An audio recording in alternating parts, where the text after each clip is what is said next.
ప్రభువైన యేసుక్రీస్తు నామంలో మీ అందరికీ మా నూతన ప్రార్థన మందిరం తరపున హృదయపూర్వకమైన వందనాలండి.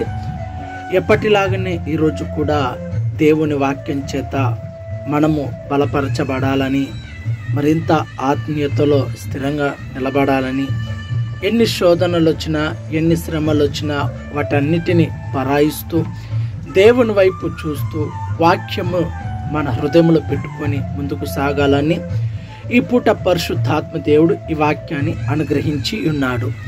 ఏంటి ఆ వాక్యము అంటే 68వ కీర్తన 28వ చరణం. నీ దేవుడు నీకు బలము కలగ నియమించి ఉన్నాడు. ఆమేన్. నిజమే ప్రియమైన సహోదరి సహోదరుడా, శరీరమందు అయినా కానీ ఆత్మీయతలో కానీ ఇంకా బలము లేక చతికిల పడుతూ అనారోగ్యముతో ఎంతోమంది కూడా కాలగగనంలో ఉంటూ ఉన్నారు, బాధపడుతూ ఉన్నారు. కానీ ఈరోజు ప్రభు మనతో చెప్తున్న మాట ఏంటంటే, బలము లేని నీకు దేవుడు బలాన్ని ఇవ్వబోతున్నాడు, శక్తి లేని నీకు శక్తినివ్వబోతున్నాడు. ఏ విషయాలలో నువ్వు బలహీనంగా ఉన్నావో, ఏ ఏ సందర్భాలలో బలహీన పడుతున్నావో, బలము లేక కృంగి ఉన్నావో, నీకు నా దేవుడు బలాన్ని ఇవ్వబోతున్నాడు. నిన్ను దేవుడు శక్తితో నింపబోతున్నాడు.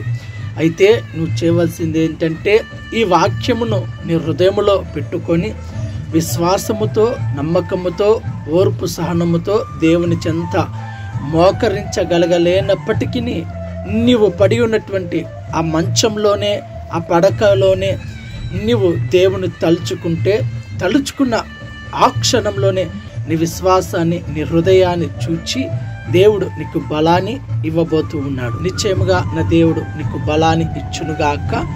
ఆమేన్, ఆమేన్.